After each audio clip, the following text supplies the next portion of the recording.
Pero bueno, vamos a estudiar hoy otra de las doctrinas esenciales. Estamos en eso. Hicimos un paréntesis en el desarrollo de lo que hemos estado viendo respecto a 2 Corintios, y estamos haciendo un paréntesis para ver algunas doctrinas esenciales de la fe cristiana.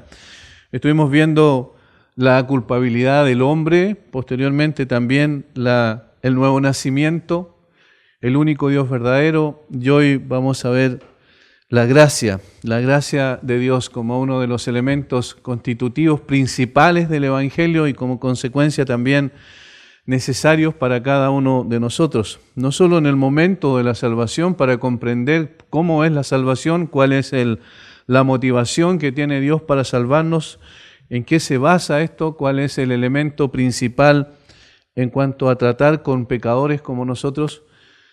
Y obviamente esto nos ayuda también a ver varias cosas principales que hemos ya pasado, que ya hemos visto,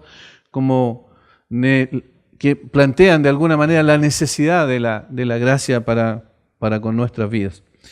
Yo quiero que vayamos en primer lugar a un texto de Romanos capítulo 11, no nos vamos a quedar allí, sino que estamos introduciendo nada más el tema. Romanos capítulo 11, versículos 1 al 6. Ayer estuvimos viendo con los jóvenes algo relacionado con esto, pero hoy lo ampliamos y nos vamos a quedar posteriormente en un solo texto donde vamos a desarrollar todo el tema en cuestión. Digo pues, ¿ha desechado Dios a su pueblo? En ninguna manera, porque también yo soy israelita de la descendencia de Abraham, de la tribu de Benjamín. ¿No ha desechado Dios a su pueblo, al cual desde antes conoció? ¿O no sabéis que dice de Elías la Escritura cómo invoca a Dios contra Israel, diciendo: Señor, a tus profetas han dado muerte y tus altares han derribado, y solo yo he quedado y procuran matarme? ¿Pero qué le dice la divina respuesta? Me he reservado 7,000 hombres que no han doblado la rodilla delante de Baal. Así también, aún en este tiempo, ha quedado un remanente escogido por gracia. Y si por gracia ya no es por obras, de otra manera la gracia ya no es gracia. Y si por obras ya no es gracia, de otra manera la obra ya no es obra.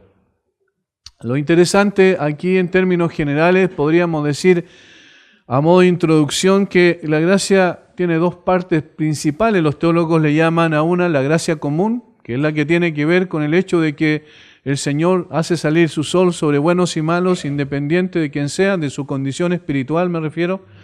Hace también o provee para cada una de las personas, da la posibilidad y el privilegio de la vida y una serie de otras cosas que son comunes a todos los seres humanos en cualquier parte del mundo, independiente del lugar que habite o la raza a la que pertenezca. Pero cuando la Biblia habla de la gracia en términos de Dios actuando hacia el hombre, normalmente en el Nuevo Testamento al menos se refiere a esa gracia redentora, esa gracia que obra en aquellos que Dios ha escogido desde antes de la fundación del mundo, tal como lo tenemos aquí en el contexto de lo que el apóstol Pablo dice a los romanos. Así también aún en este tiempo ha quedado un remanente escogido por gracia. Es decir, hay una gracia electiva en ese sentido, y la mayor parte del resto de las veces que aparece la palabra en relación a Dios haciendo una obra en favor de los hombres se refiere a esa obra especial, particular, a la gracia que redime, a la gracia que toma a aquellos que Dios ha escogido y les da vida eterna. Y a esto es a lo que nos vamos a referir principalmente, al hecho de que Dios ha sido siempre un Dios de gracia. No comenzó a ser un Dios de gracia cuando el hombre cayó en pecado, sino que siempre parte constituyente de su carácter inherente es su gracia. Eso lo tenemos, por ejemplo, en 2 de Timoteo capítulo 1, versículo 9. 2 de Timoteo capítulo 1, versículo 9, el apóstol Pablo escribiendo a Timoteo dice: quien nos salvó, refiriéndose a Jesucristo, quien nos salvó y llamó con llamamiento santo, no conforme a nuestras obras, sino según el propósito suyo y la gracia que nos fue dada en Cristo Jesús antes de los tiempos de los siglos. Aquí habla de una característica esencial de la gracia que dice que es eterna. antes de los tiempos de los siglos, antes que comenzara el tiempo, allí fue dada esta gracia a los suyos, a quienes Él había escogido de antes de la fundación del mundo a través del Señor Jesucristo. Allí tenemos entonces la trascendencia de la gracia como comienza antes de los tiempos, porque ya estaba en Dios en su carácter inherentemente.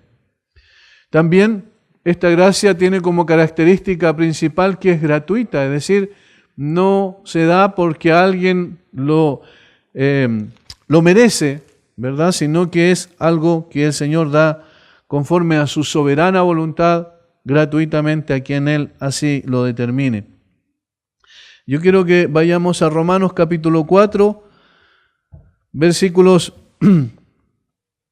1 en adelante, pero los versículos 3 y 4 y 5 especialmente. ¿Qué pues diremos que halló Abraham nuestro padre según la carne? Porque si Abraham fue justificado por las obras, tiene de qué gloriarse, pero no para con Dios. Porque ¿qué dice la Escritura? Creyó Abraham a Dios y le fue contado por justicia. Pero al que obra no se le cuenta el salario como gracia, sino como deuda. Mas al que no obra, sino cree en aquel que justifica al impío, su fe le es contada por justicia.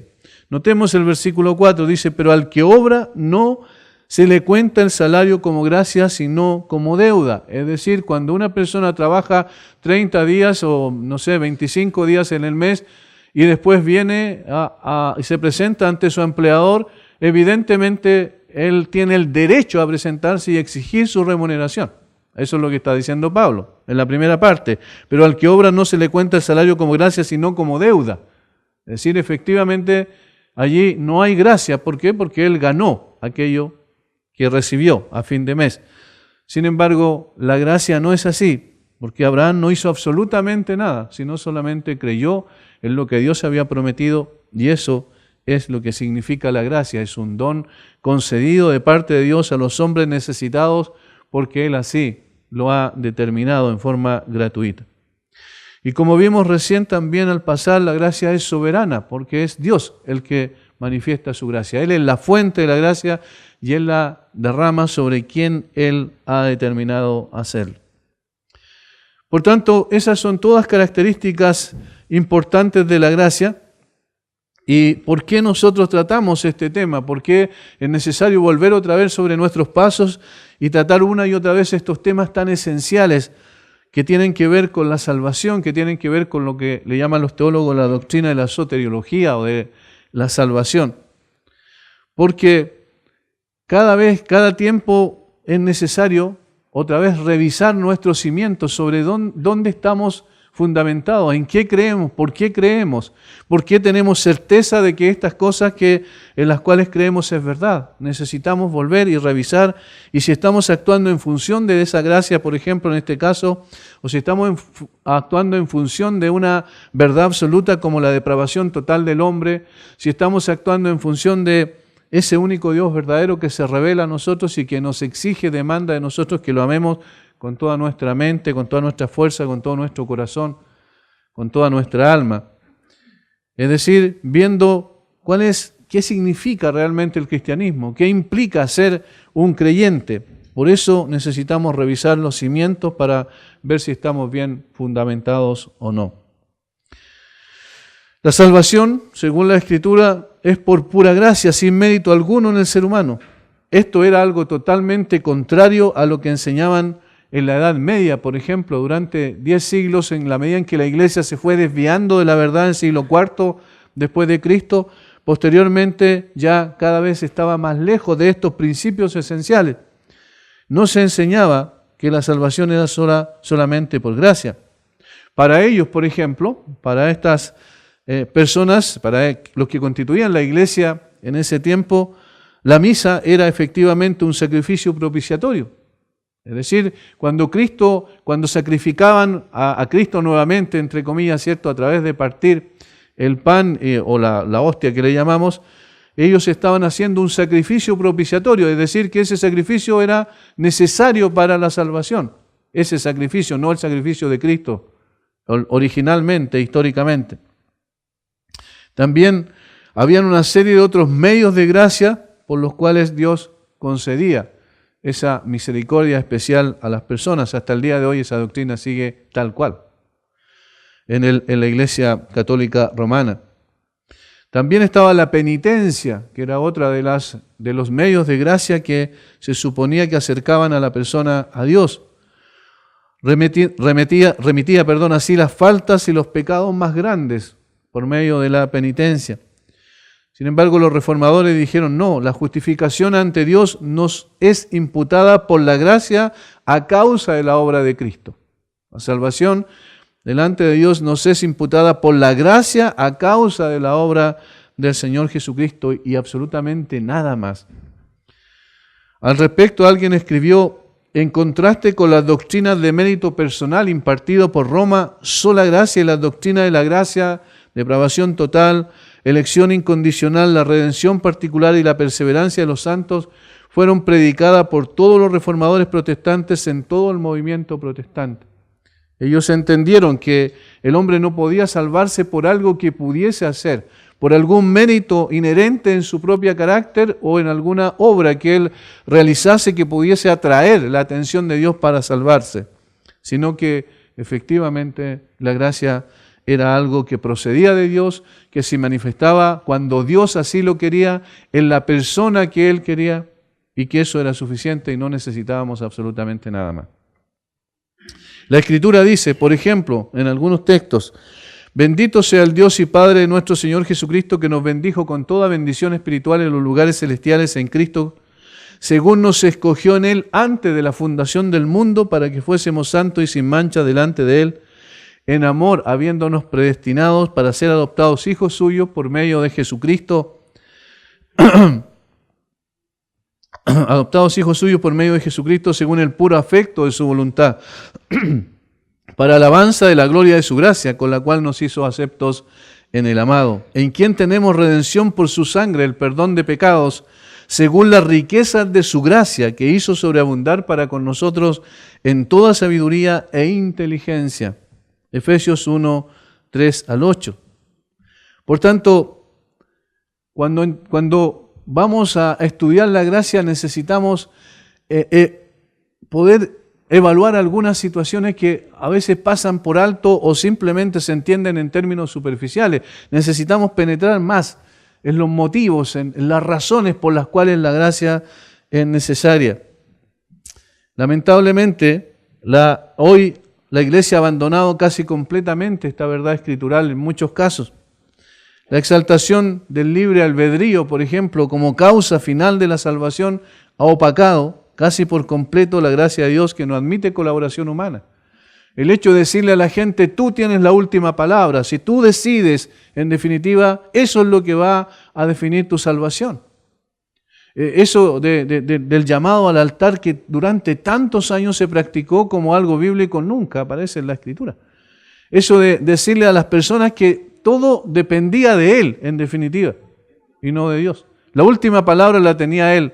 Eso es desplazar la gracia de Dios a un segundo plano y decir, en definitiva, tu voluntad y tu decisión es lo que va a definir tu salvación. Eso no es así.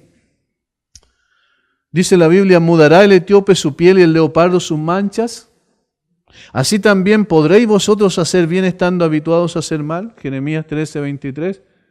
¿Mudará el etíope su piel y el leopardo sus manchas? ¿Será capaz en sí mismo, por su propia capacidad, de hacer ese cambio, esa transformación?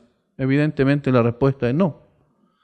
Carlos Spurgeon dice, aquel que en su alma cree que el hombre de su libre albedrío se torna a Dios, no pudo haber sido enseñado acerca de Dios.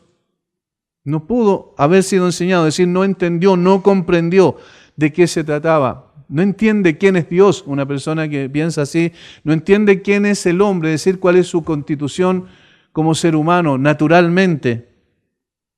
Por eso esta plataforma humanista es la que se ha instalado en la iglesia y se piensa que el hombre es el que tiene la última palabra. John Piper dice, el pan diario de muchos cultos dominicales con su enfoque humanista de autoayuda, cargado de calmante psicológico, terapia relacional y de planificación táctica estructurada para agradar a los gustos de todos, parece dramáticamente lejos de la corriente de la realidad plena. dice en un libro que escribió que se llama El Dios de la grandeza aplastante. Es decir, él está diciendo que ha sido reemplazada las doctrinas esenciales de la fe cristiana por cosas que se enseñaron posteriormente y que fueron pasando de generación en generación y se establecieron como doctrinas cuando nunca fueron doctrinas, sino que fueron tradiciones que no se apegaban a las Escrituras. De esa manera la gracia fue desplazada de su lugar esencial que tiene en la salvación de las personas. Pero es solo la gracia la que explica adecuadamente cómo un muerto puede ser vivificado, cómo un esclavo puede ser liberado y cómo un ciego puede ver. Es solo, exclusivamente la gracia. Vamos a ir a Efesios capítulo 2. Efesios capítulo 2, versículos 1 en adelante. Efesios 2, 1 al 8. Y ahí nos vamos a quedar. Vamos a profundizar un poco más. Hay tres cosas esenciales que vamos a ver ahí del texto. Y Él os dio vida a vosotros cuando estabais muertos en vuestros delitos y pecados, en los cuales anduvisteis en otro tiempo siguiendo la corriente de este mundo, conforme al príncipe de la potestad del aire, el espíritu que ahora opera en los hijos de desobediencia, entre los cuales también todos nosotros vivimos en otro tiempo en los deseos de nuestra carne, haciendo la voluntad de la carne y de los pensamientos, y éramos por naturaleza hijos de ira, lo mismo que los demás. Pero Dios, que es rico en misericordia por su gran amor con que nos amó, aun estando nosotros muertos en pecados, nos dio vida juntamente con Cristo. Por gracia sois salvos.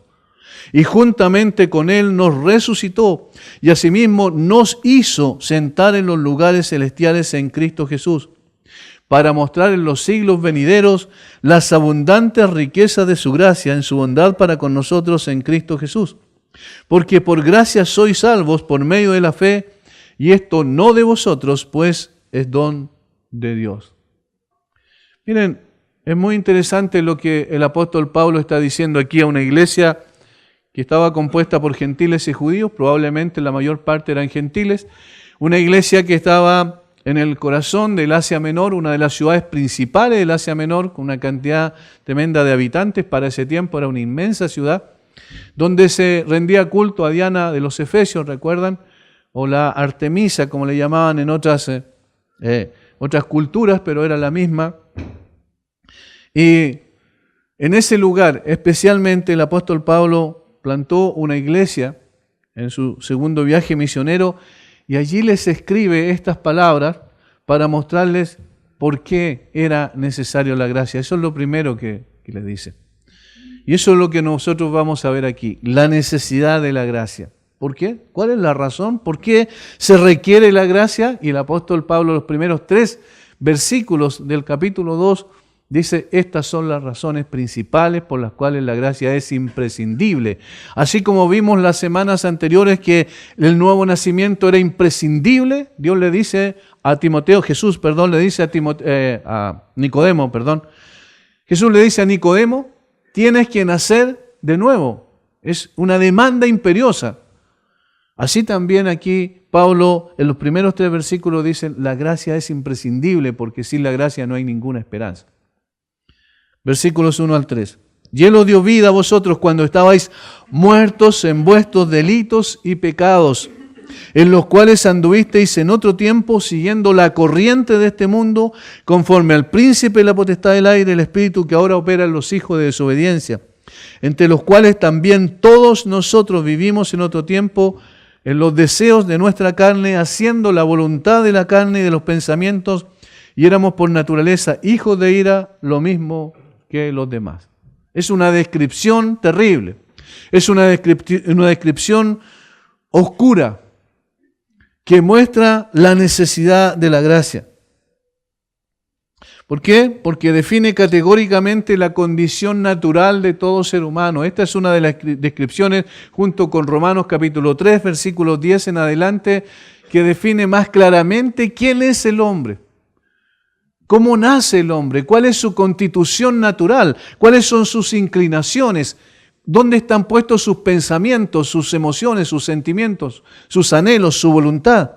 Están definidos aquí claramente. Tanto así que el apóstol Pablo no está haciendo una descripción de otras personas, sino también de sí mismo en la condición natural. Notemos como dice el versículo 3, entre los cuales también todos nosotros, se está incluyendo, vivimos en otro tiempo. Y si nosotros vemos la historia del apóstol Pablo, nos damos cuenta que él no era un pagano empedernido, nunca lo fue. Fue criado bajo la enseñanza del judaísmo, conforme a la ley, es decir, una persona que entendía la necesidad de vivir una vida recta, que trató siempre durante toda su vida de ajustarse a los parámetros de la ley del Antiguo Testamento. De tal forma que si el apóstol Pablo se incluye dentro de ellos, siendo un hombre en términos morales, con una moral probablemente mucho más alta que la de muchos en ese tiempo y en el día de hoy, es decir, esto entonces significa que toda persona, absolutamente toda, está en esta condición. Por eso todos nosotros anduvimos en otro tiempo, muestra que incluye a todo ser humano en todas partes del mundo y en todos los tiempos. Todo parte con la frase, cuando estabais muertos en vuestros delitos y pecados. Porque la primera frase, y Él os dio vida a vosotros, en realidad aparece en algunos textos de las copias que tenemos, aparece, pero en la mayoría no, y en los textos principales no aparece la primera frase, y Él os dio vida a vosotros, pero sí aparece posteriormente, de tal manera que no le añade ni le quita nada a la Escritura. Pero la primera frase que describe la condición del hombre es cuando estabais muertos en vuestros delitos y pecados. Esto es categórico, si ustedes se fijan, es algo tremendo porque nadie quiere que lo llamen así. No sé si ustedes estarían contentos si alguien dice, bueno, tú eres un muerto, estás muerto espiritualmente, no tienes vida, no. Evidentemente la reacción natural de una persona es un rechazo a esa descripción, pero el apóstol Pablo no puede ser más claro y categórico aquí. Dice, cuando estabais muertos en vuestros delitos y pecados. El resto de las Escrituras lo corrobora ampliamente. Efesios capítulo 4, versículos 17 y 18 dice, andan en la vanidad de su mente, teniendo el entendimiento entenebrecido, ajenos de la vida de Dios, muerto. Por la ignorancia que en ellos hay, por la dureza de su corazón. La palabra de Dios utiliza, el griego utiliza tres palabras que se traducen que se traducen vida en el lenguaje español. Y uno es bios, que es una persona, para describir una persona biológicamente hablando, tiene vida biológica. Sige, que describe a una persona que tiene vida psicológica, que es un ente, una persona pensante que entiende muchas cosas y que se comporta como tal, un individuo. Y zoe, que es la palabra más alta en este sentido, que describe la vida como la que viene de Dios, en una forma especial. Y aquí cuando dice que ajenos a la vida de Dios, utiliza precisamente esa palabra zoe para hablar de la vida más elevada, la vida trascendente, la vida como la que tiene Dios. De tal manera que estas personas son ajenos a la vida de Dios. No entienden las cosas de Dios porque no tienen la vida de Dios en sus vidas. Y eso entonces significa que están muertos espiritualmente. Tienen vida biológica, tienen vida psicológica, pero no tienen vida espiritual. Esa es la descripción de un muerto. Por otro lado, en Efesios capítulo 2, versículos 2 y 3, como acabamos de leer, dice cuál es la forma en que se comporta un muerto. Eso lo vamos a ver enseguida, los versículos 2 y 3. En Efesios 4:19 dice, los cuales después que perdieron toda sensibilidad, describiendo a las mismas personas ajenos a la vida de Dios, los cuales después que perdieron toda sensibilidad se entregaron a la lascivia para cometer con avidez toda clase de impureza. O sea, manifestaron en forma abierta lo que había simplemente en su naturaleza y en su corazón. Capítulo Romanos 1:30 también dice que son aborrecedores de Dios, no son personas que realmente tienen temor de Dios delante de sus ojos. Porque los que son de la carne, dice Pablo, piensan en las cosas de la carne. El ocuparse de la carne es muerte, por cuanto los designios de la carne son enemistad contra Dios, y los que viven según la carne no pueden agradar a Dios. Están muertos en términos espirituales son insensibles. No pueden, es imposible que puedan atraer la atención de Dios para bien. Y Génesis 6:5 es el texto muy conocido también del Antiguo Testamento. Y vio Jehová que la maldad de los hombres era mucha en la tierra y que todo designio de los pensamientos del corazón de ellos era de continuo solamente el mal. Génesis 8:21, porque el intento del corazón del hombre es malo desde su juventud. Juan 8:34, todo aquel que hace pecado, esclavo es del pecado.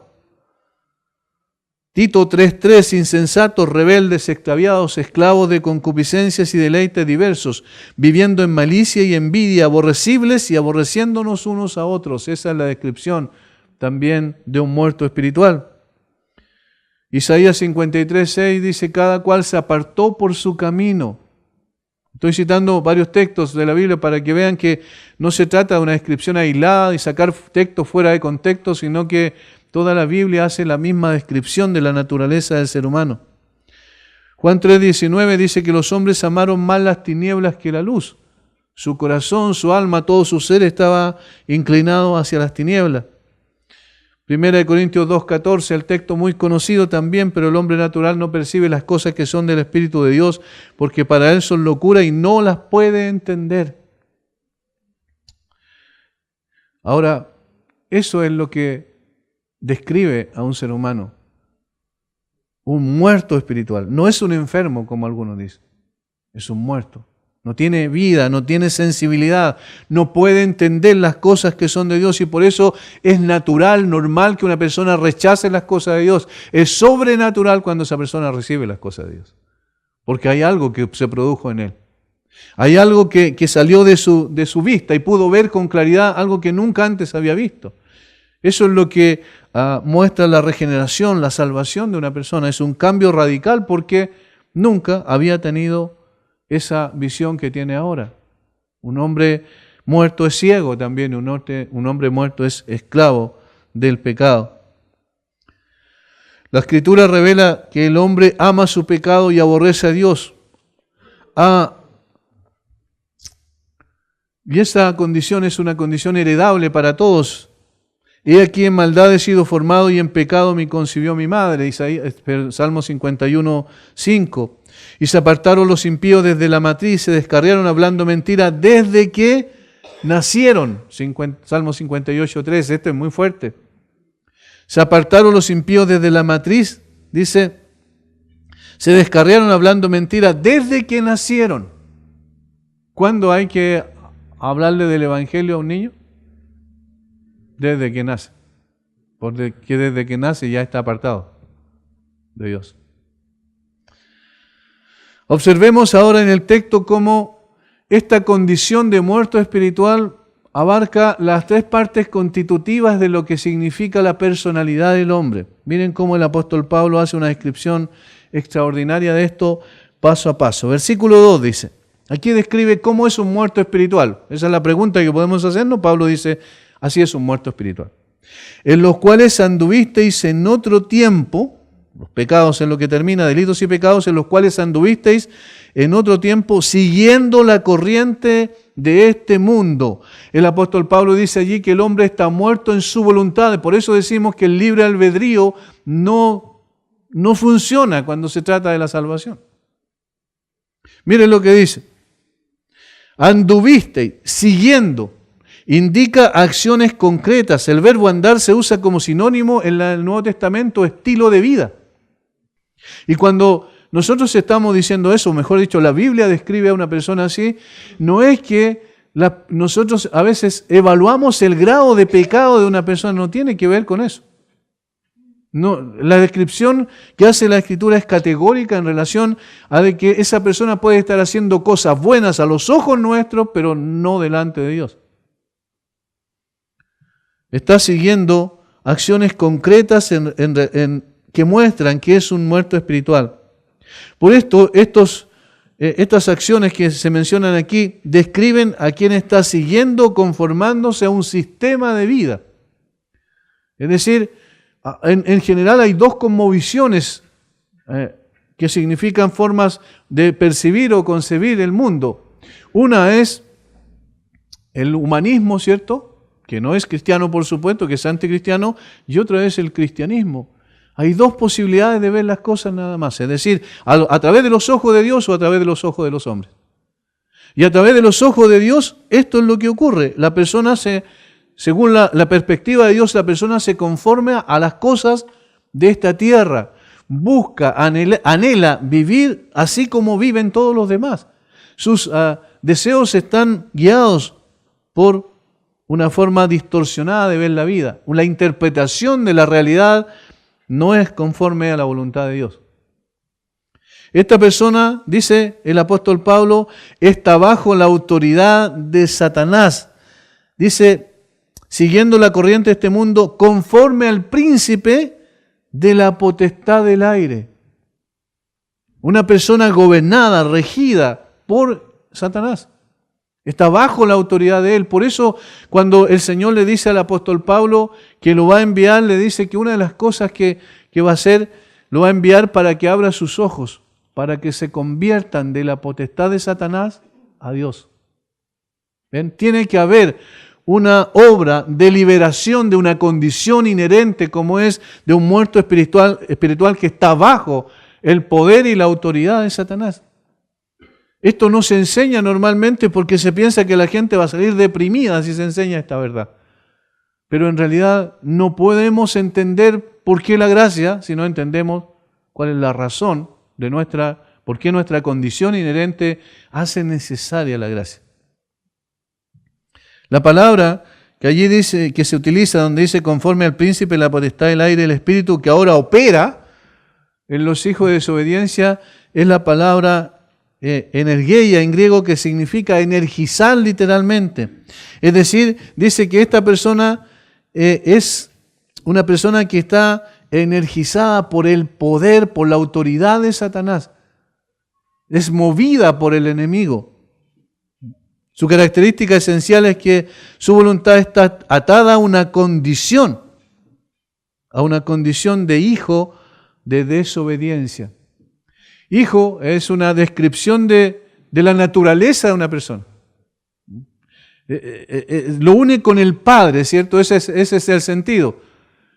Cuando, de hecho, nuestros hijos llevan nuestro apellido, eso se identifican con lo que somos nosotros. Procedieron de nosotros en un sentido humano, hablando en términos genéticos. Y aquí cuando dice hijo de desobediencia, es decir, personas que naturalmente son desobedientes. Y miren las implicaciones de esto, por ejemplo, en el evangelismo. Si nosotros vamos a hablarle a alguien sobre el Señor y la necesidad, necesitamos también hablarle en una forma correcta, bíblicamente. Y en ese sentido, nosotros no podemos decir a la gente que la gente se comporte bien para que Dios lo acepte. ¿Por qué no? Porque son por naturaleza hijos de desobediencia. Entonces pueden hacer un cambio moral externo, pueden cambiar algunas cosas, pueden dejar algunos vicios quizás, pero internamente siguen siendo los mismos. Siguen siendo hijos de desobediencia. Por eso es que el Evangelio no es moralista. El Evangelio no es enseñarle a la gente que se comporte de mejor manera. Eso es ética y eso es moral que como padres nosotros le enseñamos a nuestros hijos, claro que sí. Pero no podemos nosotros cambiar el corazón de esa persona porque esa persona es un hijo de desobediencia en forma natural. Entonces, lo primero que dice el apóstol Pablo aquí, que un muerto espiritual es alguien que hace la voluntad de Satanás. Está bajo su autoridad. Es un hijo de desobediencia por naturaleza. Por tanto, todas las decisiones que tome no tienen que ver con Dios necesariamente, aunque aparentemente puedan aparecer como que tiene interés en Dios y en las cosas de Dios. Lo que está diciendo aquí el apóstol Pablo, que un hijo de desobediencia es un incrédulo, es obstinado y rebelde en contra de Dios. Estas son sinónimos de desobediencia, incredulidad, obstinación, rebeldía. Esto es parte de lo que es una persona en esa condición. Por tanto, su voluntad está determinada por su condición, de tal manera que siempre estará escogiendo aquello que más le satisface. ¿Y qué es lo que más le satisface? Es el pecado. Porque también dice enseguida en el versículo 3 que sus deseos también están corrompidos, sus sentimientos, sus emociones están corrompidos. Versículo 3, entre los cuales también todos nosotros vivimos en otro tiempo en los deseos de nuestra carne.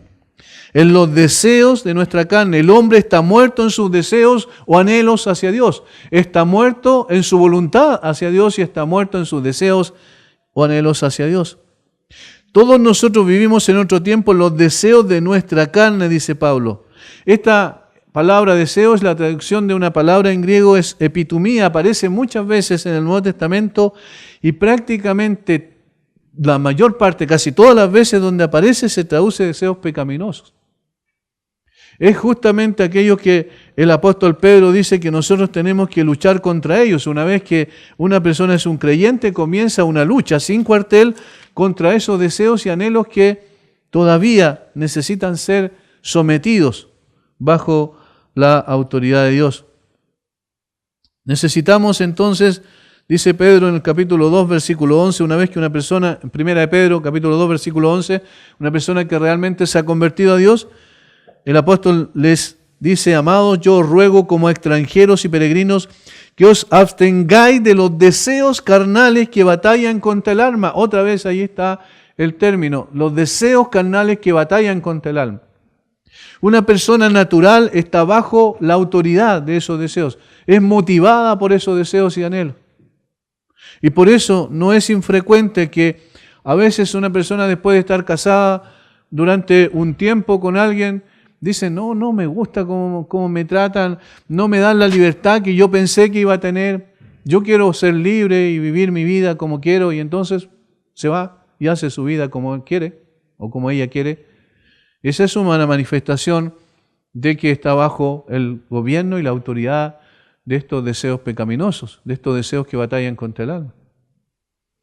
Eso es la descripción de un muerto espiritual. Es un deseo pecaminoso, un deseo prohibido, un fuerte impulso por la satisfacción sensual, jamás por un deseo o anhelo hacia Dios.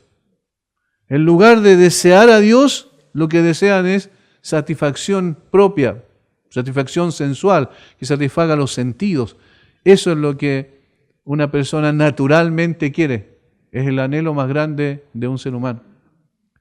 Por eso, cuando uno ve, por ejemplo, interés real en la palabra de Dios es porque Dios ya ha hecho algo y eso lo vamos a ver después. No porque esa persona naturalmente está buscando a Dios, sino que esa búsqueda de Dios se produce por una obra sobrenatural de Dios en esa persona. ¿Por qué es necesaria la gracia? Por eso, porque el hombre está en esa condición.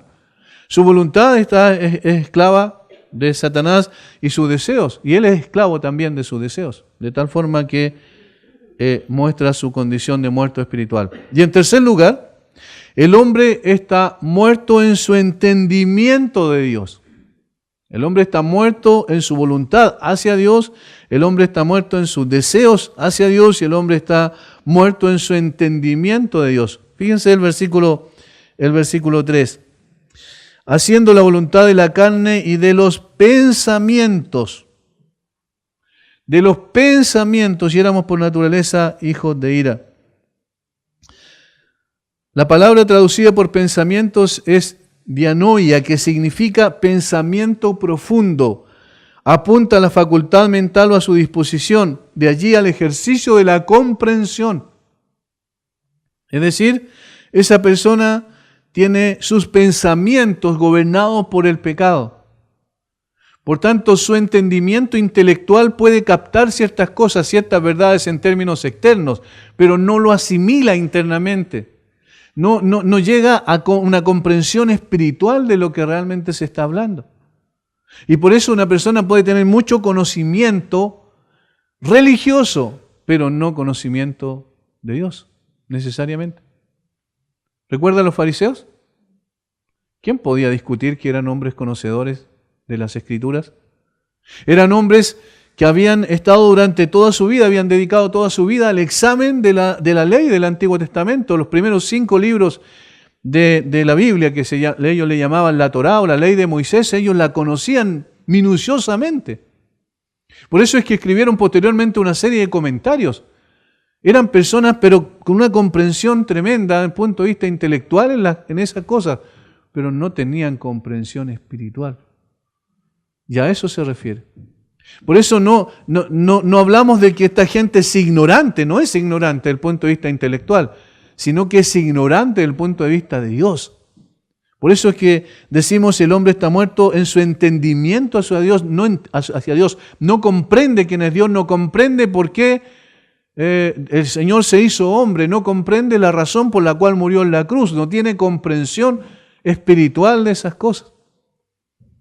Eso es lo que describe a un muerto espiritual.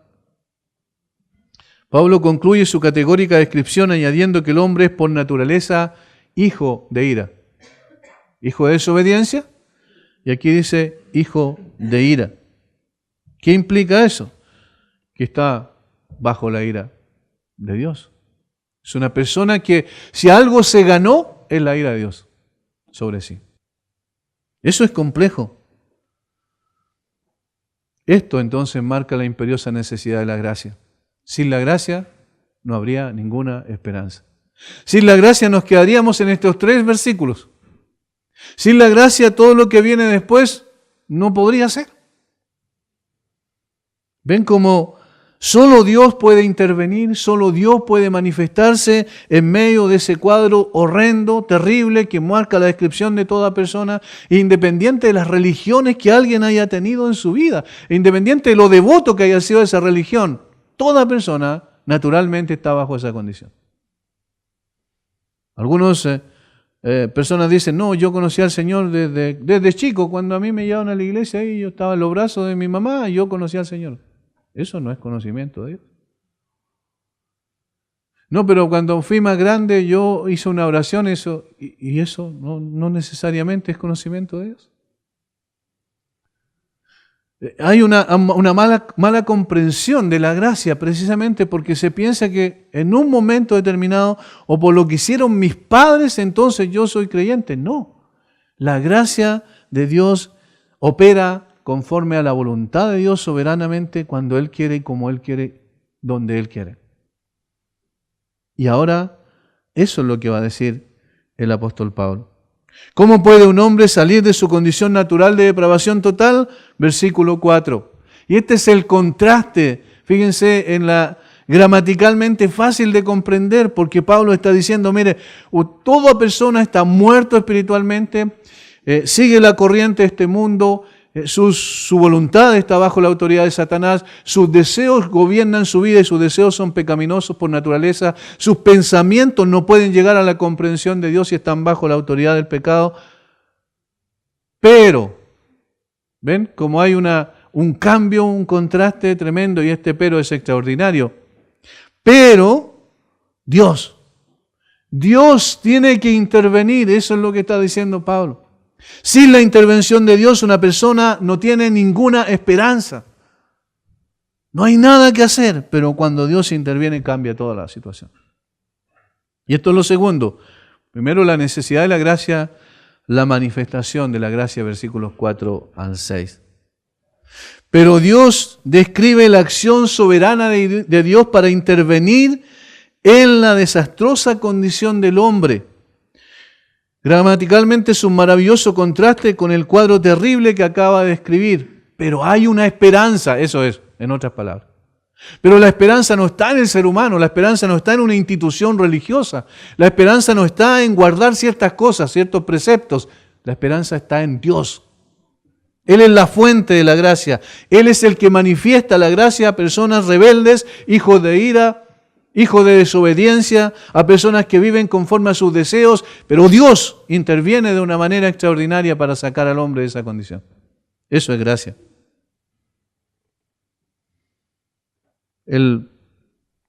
Mateo, el evangelista, dice, cuando habla del inicio del ministerio del Señor Jesucristo en las regiones de Zabulón y Neftalí, el pueblo que andaba en tinieblas vio gran luz, dice. ¿Y quién era la luz allí? El Señor Jesucristo, comenzando su ministerio público, El pueblo que andaba en tinieblas vio gran luz, y esto lo podemos aplicar a lo que significa la manifestación de la gracia. El pueblo que estaba completamente en tinieblas, luz resplandeció sobre ellos en un momento determinado. ¿Por qué? Porque Dios así lo quiso. ¿Cuándo? Cuando Dios así lo quiso. Es una acción soberana de Dios. Tal como dice en 2 Corintios 4:6, porque Dios que mandó que de las tinieblas resplandeciese la luz, es el que resplandeció en nuestros corazones para iluminación del conocimiento de la gloria de Dios en la faz de Jesucristo. Dios hizo eso, así como nadie le dijo a Dios cuándo comenzara la creación y cómo la hiciera, así también nadie le dijo a Dios cómo y cuándo obrara en un corazón en tinieblas y diera vida a aquel que estaba muerto. Por tanto, hermanos, la manifestación de la gracia no es otra cosa que Dios hablando a muertos y sacándoles a la vida. Sacándoles de sus sepulcros en los cuales se encontraban y dándole vida. Y no cualquier vida, sino la vida de Jesucristo. Eso es lo que dice el texto. Pero Dios, que es rico en misericordia por su gran amor con que nos amó, allí está la motivación. Aún estando nosotros muertos en pecados, aquí se repite otra vez, nos dio vida. Juntamente con Cristo nos dio vida, nos unió a Cristo y en consecuencia al unirnos a Cristo nos dio la vida de Cristo. Eso es extraordinario. Estando nosotros muertos en pecado, fíjense quién actúa. Pero Dios, que es rico en misericordia, por su gran amor con que nos amó, nos dio vida. ¿Ven? Y juntamente con Él nos resucitó y asimismo nos hizo sentar en los lugares celestiales en Cristo Jesús. ¿Qué es lo que es el creyente ahí en ese caso? Es totalmente pasivo. Es la obra de Dios solamente, injertándonos en la fuente de vida eterna. ¿Por qué? Porque la gracia llegó por medio de Jesucristo. La ley por medio de Moisés fue dada, pero la gracia y la verdad vinieron por medio de Jesucristo. Jesucristo es el canal que trae, que nos acerca a la gracia. No podríamos conocer la gracia de Dios si no conocemos a Cristo. Por eso es que la vida eterna se trata de conocerte a ti, al único Dios verdadero, y a Jesucristo, a quien has enviado, dijo el mismo Señor. La gracia está en la persona de Jesucristo.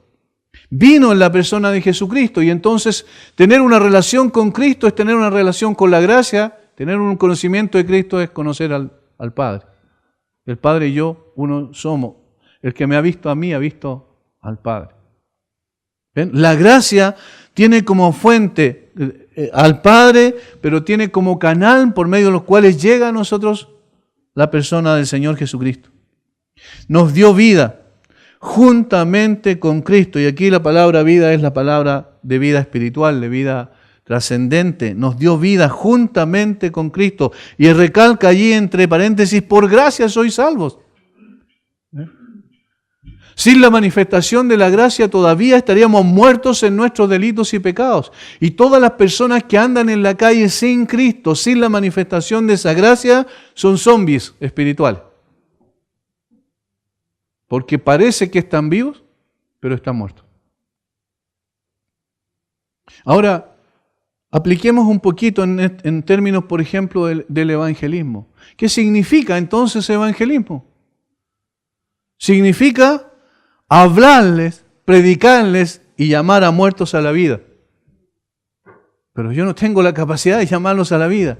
Pero la predicación de la palabra de Dios, el poder inherente en esa palabra, en el Evangelio de Jesucristo, es el que levanta a los muertos y les da vida. Es lo que dice Ezequiel. El Señor le dijo a Ezequiel, recuerdan cuando le dijo que fuera y profetizara a ese valle de huesos secos. ¿Cómo van a vivir? ¿Cómo podrán vivir estos huesos? Dice, es imposible. Es imposible. Por eso la obra de redención es una obra extraordinaria. Es sobrenatural.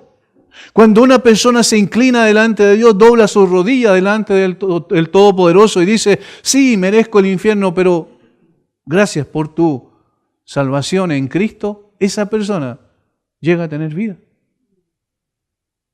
Pero cuando ya dijo eso, es porque Dios ya le había dado vida. Eso es lo extraordinario. Ahora, ven cómo el hombre sale de su pedestal y el único que queda allí es Dios, el Dios Todopoderoso. Lo que está diciendo Pablo ahí, que la vida está en Jesucristo. Entonces el que tiene el Hijo, dice Juan, tiene la vida. Y el que no tiene el Hijo, no tiene la vida. Miren, así de categórica es la Biblia. Y juntamente con Él, no solo morimos con Cristo, ahí está diciendo la vida de Cristo en nosotros, y esa vida es la vida de la resurrección de Cristo. Cristo resucitado, imagínense lo que eso significa. Cuando Juan vio al Cristo resucitado en Patmos, cayó como muerto, dice. Ahora, esa vida de Cristo está en cada uno de los creyentes. ¿Cuándo? Cuando muramos, no, ahora ya. Cuando muramos simplemente va a quedar atrás el cuerpo pecaminoso y ya vamos a estar en perfección absoluta delante del Señor. Pero ya tenemos la vida de Cristo. Todas las cosas nos han sido dadas, dice el apóstol Pedro, por su divino poder, a través de Cristo. Hermanos, eso es maravilloso. En la manera en que la Biblia nos dice de qué forma nosotros podemos llegar a vivir entonces si tenemos la vida de Cristo. ¿Cómo hemos de vivir? ¿Cómo nuestra vida ha de reflejar esa realidad? Esa realidad escritural, no es un cuento, no es una ficción, es lo que Dios ha revelado en su palabra. Pedro dice, como todas las cosas que pertenecen a la vida y a la piedad nos han sido dadas por su divino poder, nos han sido dadas. Esa palabra dar es gracia. Mediante el conocimiento de aquel que nos llamó por su gloria y excelencia. Mediante el conocimiento de aquel que nos llamó por su gloria y excelencia, por medio de los cuales nos ha dado preciosas y grandísimas promesas, para que por ellas llegaseis a ser participantes de la naturaleza divina, porque la vida de Cristo está en nosotros. No que el hombre va a llegar a ser Dios, no, sino que comparte Jesucristo su vida con nosotros, y entonces eso es lo que nos une vitalmente a Dios, y no por un tiempo. No por el tiempo aquí, dice un himno, sino por la eternidad. Hermanos, qué pena que la gente esté colocando su mirada en gobiernos humanos pensando que los gobiernos humanos tienen la capacidad de transformar sus vidas. Eso es absurdo. Porque ni ellos mismos pueden transformar su propio corazón. Necesitan la gracia de Dios, urgente. Y eso se lleva a través de la predicación del Evangelio, porque la gracia se manifiesta a través de la proclamación del Evangelio. El apóstol Pablo, cuando se despide de los ancianos o de los pastores en Mileto, de los pastores de Éfeso, de los pastores de esa iglesia, le dice, pero de ninguna cosa hago caso ni estimo preciosa mi vida para mí mismo con tal que acabe mi carrera con gozo y el ministerio que recibí del Señor Jesucristo, del Señor Jesús. ¿Cuál es el ministerio? Dice, para dar testimonio del Evangelio de la gracia de Dios. ¿Dónde viene contenida la gracia? En el Evangelio. Porque el Evangelio habla de Cristo, de su obra en la cruz, de su muerte, de su resurrección, de su ascensión y de su coronación gloriosa en los cielos. Por tanto, el Evangelio trae el contenido principal en la gracia. El Evangelio abre el corazón y derrama la gracia de las personas. Digamos, en las personas, la gracia de Dios en las personas para salvación. Por eso solamente podemos confiar en lo que Dios va a hacer. ¿Quién es el que aplica ahora esa gracia? Es el Espíritu de Dios. Al convencernos, al llevarnos a los pies de Cristo en arrepentimiento y fe. Solo motivado por su increíble misericordia, Dios extiende la mano al hombre muerto en sus delitos y pecados y le da vida. Solo motivado por su amor, por nada bueno que haya en nosotros.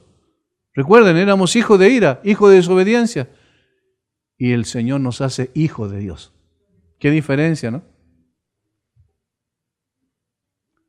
Dice que nos acerquemos ahora entonces confiadamente, ¿a dónde? Al trono de la gracia. Porque allí está el favor de Dios inmerecido para hombres como nosotros. Sin embargo, Dios nos concede ese favor para darnos vida y una vida abundante. Por eso dice, el que cree en mí, de su interior correrán ríos de agua viva. Y esa es una forma de decir que vamos a ser plenos, completos. Agua viva es una agua que está fluyendo permanentemente y por tanto está limpia, apta para el consumo. Eso es lo que significa la obra de Dios en nosotros. Hermanos, ¿dónde está el hombre allí? ¿Qué papel cumple el ser humano? Es simplemente un receptor de la bondad de Dios. Y eso somos nosotros. Y por eso es que estas verdades humillan el orgullo humano, porque le dicen, tú no puedes hacer nada, pero Dios lo hizo todo por ti. ¿Pero qué puedo hacer entonces? ¿No? Vive según tu nueva condición. Ahora eres un hijo de Dios. Antes eras un hijo de ira y un hijo de desobediencia. Ahora entonces eres un hijo de obediencia, de sometimiento a la autoridad del Padre. Y a través de las Escrituras tu vida va siendo moldeada, transformada en el proceso. No somos perfectos en absoluto, estamos en un proceso de cambio, pero estamos progresando paso a paso en ese proceso de cambio. Porque Dios ha querido salvarnos simplemente y por nada más que eso. Ahora, en estos minutos que me quedan, quiero ver el propósito de la gracia. Ya vimos primeramente la necesidad de la gracia, la condición del hombre. Luego vimos la manifestación de la gracia, la obra soberana de Dios, solamente motivado por su amor para dar vida a quien está muerto. Y en tercer lugar, vemos el propósito de la gracia, versículo 7. Dice, todo esto, ¿cierto? Para mostrar, todo lo anterior, para mostrar en los siglos venideros las abundantes riquezas de su gracia en su bondad para con nosotros en Cristo Jesús. Para mostrar en los siglos venideros. Pablo dice que la manifestación de la gracia es para mostrar en los siglos venideros las abundantes riquezas de su gracia. Es decir, la gracia en aquellos que eran dignos de condenación. Y ahora son ciudadanos del cielo. ¿Cómo puede ser eso? Imagínense la experiencia de los ángeles considerando eso. Ellos nunca han pecado. Los ángeles santos me refiero, que permanecen fieles al Señor. No saben, no entienden por experiencia propia lo que es la gracia, pero están observando, son espectadores de la gracia de Dios. Y Dios, a través de la salvación de estas personas, solo porque Él así lo determinó, está dando un espectáculo extraordinario de su amor y su bondad. Y entonces los ángeles tienen que quedar impactados, asombrados por esto. ¿Cómo puede ser que estas personas reciban lo que no merecieron? Nunca merecieron eso. Pero Dios les concedió esa gracia por la obra del Señor Jesucristo. Dice la Biblia que los ángeles anhelan mirar en esas cosas. Imagínense eso. Personas siempre fieles a Dios, pero nunca habían visto esto. Es un espectáculo extraordinario de la bondad de Dios para mostrar en los siglos venideros las abundantes riquezas de su gracia. Abundante riqueza de su gracia. Ayer veíamos con los jóvenes y hacíamos hincapié en esto. Siempre la gracia va a ser suficiente. Porque donde abundó el pecado, sobreabundó la gracia. Es una fuente que nunca se agota. Nunca se agota. Nosotros a veces actuamos por gracia, pero nuestra gracia es completamente limitada. Se nos acaba, ¿cierto? Pero Dios no. Siendo Dios la fuente de la gracia, siendo el Señor Jesucristo quien trae la gracia, siendo el Espíritu Santo que aplica la gracia a nuestro corazón, siempre, siempre, constantemente y eternamente la gracia va a abundar. Y eso muestra quién es Dios. Eso es lo que, en otras palabras, está diciendo el versículo 8. Eso muestra quién es Dios. Y por eso veíamos la semana pasada el único Dios verdadero, veíamos la grandeza de ese Dios maravilloso. Hermanos, muchas veces y lamentablemente nosotros no tenemos un amor tan grande por ese Dios tan extraordinario. No, porque no tenemos una real claridad de quiénes somos nosotros y quiénes éramos y quiénes somos ahora. ¿De dónde nos rescató el Señor? David dice, del lodo cenagoso, del pozo de la desesperación, dice. Me sacaste y me colocaste mis pies sobre peña, dice. Y colocaste un cántico nuevo en mi boca. Es decir, hay un gozo en el corazón extraordinario que es manifestado por el hecho de que Dios hace una obra extraordinaria de redención en la persona. Y entonces ahora nosotros somos, ¿qué cosas? Todo creyente se transforma ¿en qué?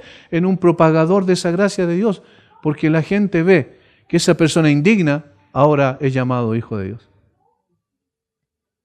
Es decir, nosotros somos el reflejo de alguna manera de esa bondad extraordinaria de Dios.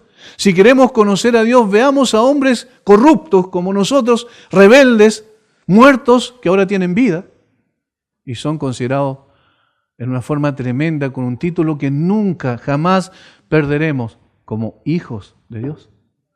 Por eso Juan dice, en 1 Juan 3:1, mirad cuál amor nos ha dado el Padre. Es una expresión de asombro. Miren cuál amor nos ha dado el Padre para ser llamados hijos de Dios. Hijos de Dios.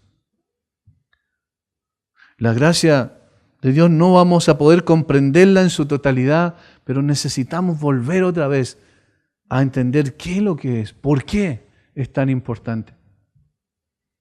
Hermanos, el Dios que no nos debía nada, nos dio todo en la persona de Jesucristo.